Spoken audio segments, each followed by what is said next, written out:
आज अपन स्टार्ट करेंगे chapter 3 trigonometric function में general solution of trigonometric function. तो इससे पहले भी अपन पढ़ चुके हैं। जैसे अपना ये यूनिट सर्कल होता है,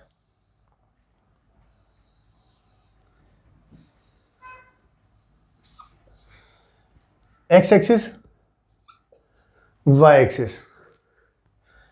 यूनिट सर्कल का मतलब रेडियस कितनी हो गई, 1 हो गई।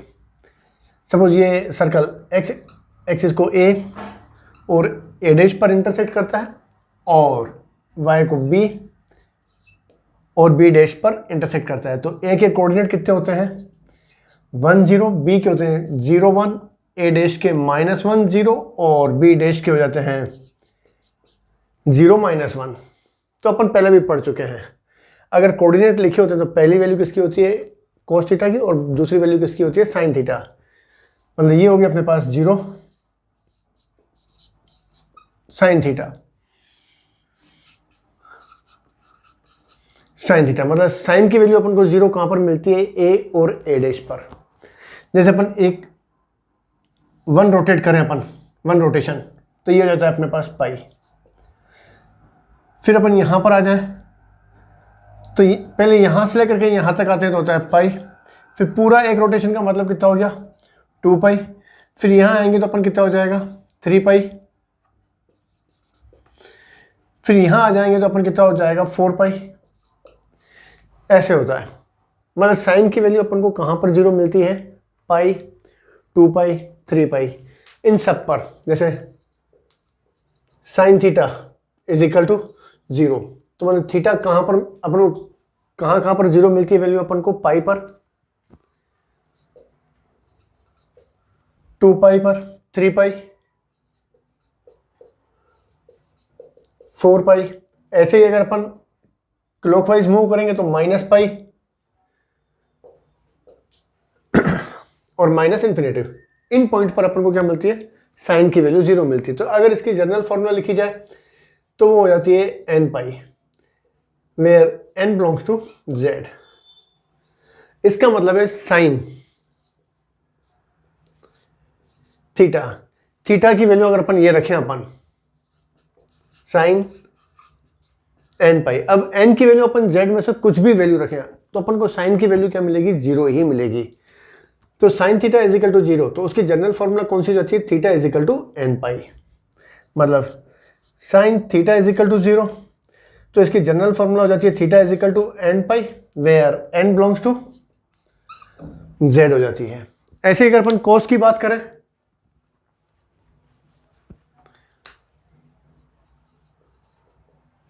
कोस थीटा इज इक्वल टू 0, तो कोस में अपन को 0 वैल्यू कहां पर मिलती है, एक यहां पर मिलती है और एक यहां पर मिलती है। तो यहां से लेकर के अब इसके लिए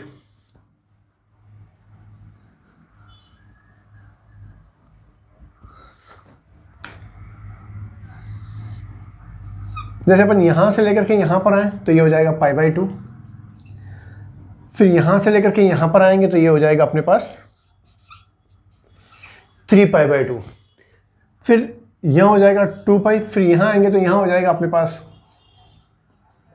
5 पाई बाई 2। मतलब वापस बी पर आ जाएंगे तो कोस की वैल्यू कितनी हो जाएगी, 0। फिर वापस अपन यहां पर आ जाएं, बी डैश पर आ जाएं तो ये हो जाएगा अपने पास 7 पाई बाई 2। तो ऐसे आते जाएंगे अपने पास। तो इसका मतलब थीटा कितना होना चाहिए, थीटा होना चाहिए अपने पास pi by 2, 3 pi by 2, 5 pi by 2, 7 pi by 2। मतलब इन पॉइंट पर यहां अपन कहें बी और बी डैश पर कोस की वैल्यू अपन को क्या मिलती है, 0 मिलती है। तो इसकी जनरल फॉर्मूला अगर लिखी जाए तो वो हो जाती है 2n+1 pi by 2। 1 3 5 7 odd number है, तो 2n+1 भी क्या होता है, ऑड नंबर होता है, where n belongs to z. तो ये इसकी जनरल फॉर्मूला हो गई। इसका मतलब थीटा की जगह अपन 2n+1 पाई बाई 2 रखें तो n की वैल्यू अपन कुछ भी रखें, बिलोंग्स टू जेड दे रखा है यहाँ पर, तो अपन को क्या मिलेगा, कोस की वैल्यू हमेशा 0 ही मिलेगी। तो इसका मतलब cos theta is equal to 0, तो इसकी जनरल फॉर्मूला हो जाती है theta is equal to 2n+1 pi by 2, where n belongs to z. ये तो अपना तब था जब जीरो पर हो, मतलब साइन की वैल्यू जीरो और कोस की वैल्यू जीरो, पर अगर ये हो कि भाई साइन और कोस की वैल्यू जीरो नहीं मिले तो उसके लिए अपन को जनरल फॉर्मूला निकालनी है। जैसे suppose sine theta is equal to sine x is equal to sine y. यहाँ पर साइन वाई की वैल्यू कुछ भी हो सकती है, जैसे अपन को ये लिख दें कि sine x is equal to √3/2। तो ये हो जाएगा अपने पास sine y is equal to कितना हो जाएगा π/6, मतलब यहाँ पर y की वैल्यू कितनी हो जाएगी π/6। तो अपन ऐसे निकाल लें sine x is equal to sine y, इसकी अपन को जनरल फॉर्मूला निकालनी है। तो ये हो जाएगा sine x minus sine y is equal to 0। इसकी फॉर्मूला लगाते अपन sine x minus sine y की, 2 cos x plus y upon 2 sine x minus y upon 2 is equal to 0। ये 0 के इक्वल कब होगा, जब cos x plus y upon 2 0 और sine x minus y upon 2 is equal to 0। cos x plus y upon 2 0, x plus y upon 2 equal to 0, cos में 0 तो theta किसके इक्वल था 2n प्लस 1 π/2 के इक्वल था। तो यहां हो जाएगा cos 2n प्लस 1 π/2 के इक्वल हो गया, मतलब x plus y upon 2 is equal to 2n plus 1 π/2, 2 cancel हो गया, मतलब x is equal to 2n plus 1 minus y के इक्वल हो गया। यहाँ पर इसको ऐसे लिखें x is equal to 2n plus 1 plus minus 1 to the power n y where n belongs to z, minus 1 to the power 2n plus 1। 2n plus 1 odd number होता है, तो माइनस 1 के ऊपर जैसे ऑड पावर -1 -3 -5 -7, तो कितना हो जाएगा, ये वापस -1 हो जाएगा, तो ये वापस कितना हो जाएगा -y आ जाएगा। और अगर sine x minus y upon 2 is equal to 0 लेते हैं अपन, तो ये हो जाएगा अपने पास साइन, तो यहाँ पर x minus y upon 2 sine में किसके इक्वल होता है, थीटा किसके इक्वल होता है n पाई के इक्वल। तो यहाँ हो जाएगा अपने पास n पाई, मतलब x minus y is equal to 2n pi, मतलब x is equal to 2n pi plus y के इक्वल हो गया, where n belongs to z। यहाँ इसको अपन ऐसे लिखें x is equal to 2n, sorry यहाँ पर कितना चल रहा, पाई चल रहा था, 2n pi plus minus 1 to the power 2n y लिख दें अपन, 2n इवन पावर होगी तो -1 वापस कितना हो जाएगा, प्लस में हो जाएगा, तो यहाँ वापस कितना आ जाएगा 2n पाई प्लस y के equal, where n belongs to z। अब इन दोनों को अगर अपन साथ लिखें अपन, तो वो हो जाएगा अपने पास x is equal to n pi plus -1 to the power n y के इक्वल हो जाएगा, where n belongs to z। देखो अगर n की वैल्यू अपन ऑड रखेंगे अपन, तो यहाँ हो जाएगा, यहाँ आ जाएगी वैल्यू,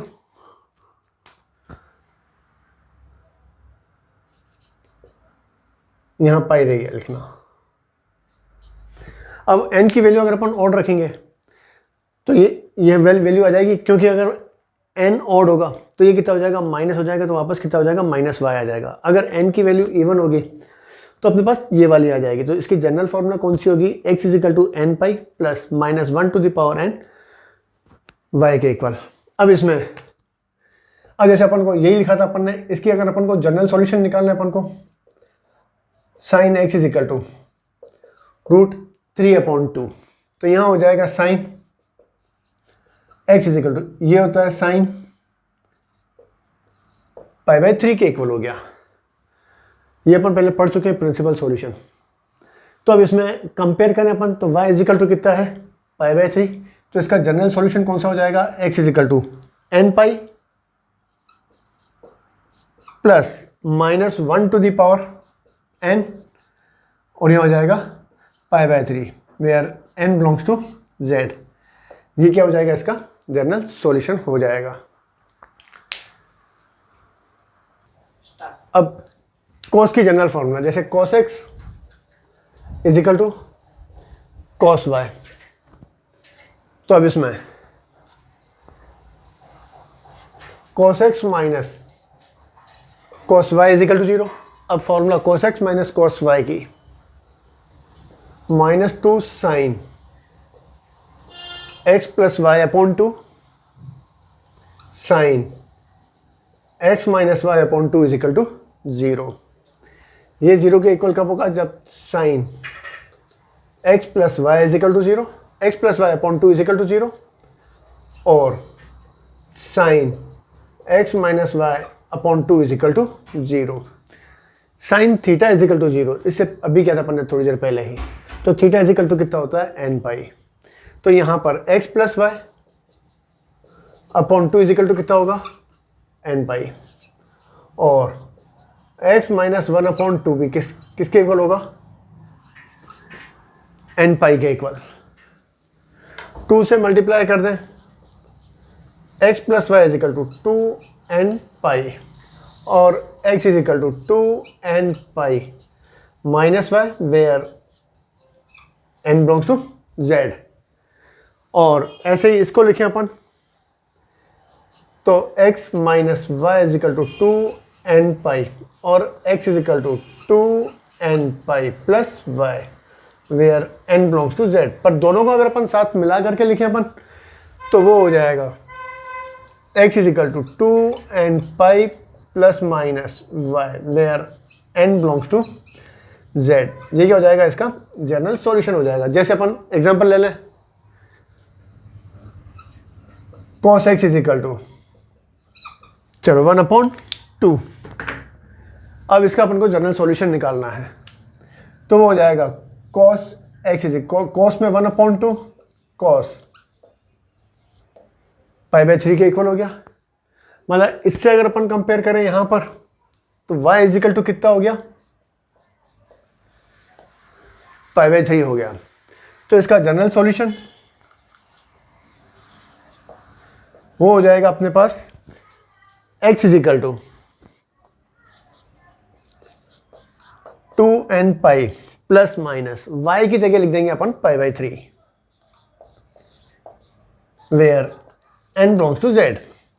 अब राइट है नहीं, एक बार चेक कर लेते हैं अपन, प्लस ले लें पहले अपन, x is equal to 2n पाई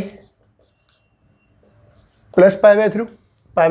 अब n belongs to z, n is equal to 0 ले लें अपन, तो ये हो जाएगा x इज इक्वल टू π/3। तो ये आती है कोस की, कोस π/3 कितना होता है, 1/2। अगर n इज इक्वल टू अपन 1 ले लें अपन, तो x इज इक्वल टू कितना हो जाएगा,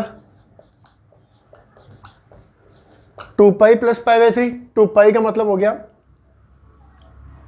एक रोटेशन कंप्लीट प्लस π/3, मतलब 60 हो गया। वापस cos 60 की वैल्यू कितनी हो जाएगी, 1/2। अगर अपन माइनस ले लें अपन, n इज इक्वल टू -1 ले लें अपन, तो यहां हो जाएगा x is equal to -2 pi plus π/3। अब माइनस का मतलब क्या हुआ,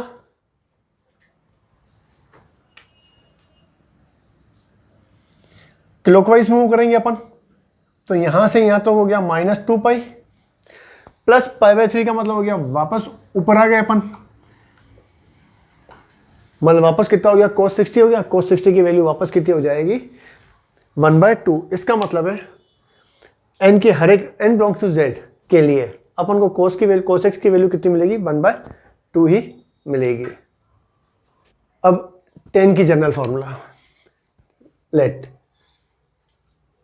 tan x is equal to tan y। tan x का मतलब sin x upon cos x, यहां हो जाएगा sin y upon cos y। Cross multiply करें, sin x cos y, और उस साइड cos x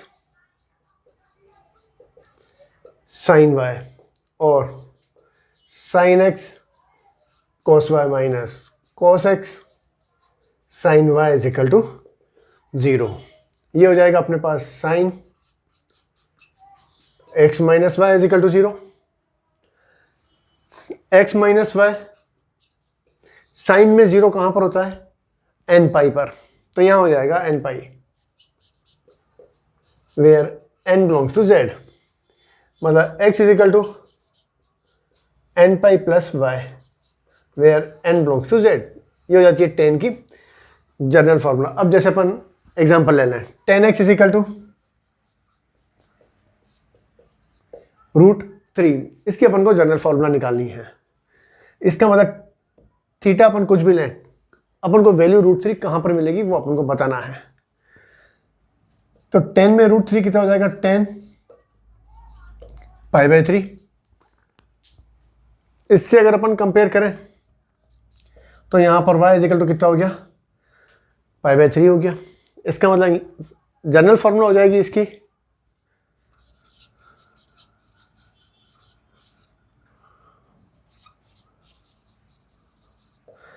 वो हो जाएगी x is equal to n pi, अपने पास ये था x is equal to n pi plus y, y की जगह हो जाएगा π/3, where n belongs to z। अब वेरीफाई करना है तो z तो इंटीजर होता है, n की वैल्यू अगर अपन कुछ भी रखें, जैसे n इज इक्वल टू 0 रखें अपन,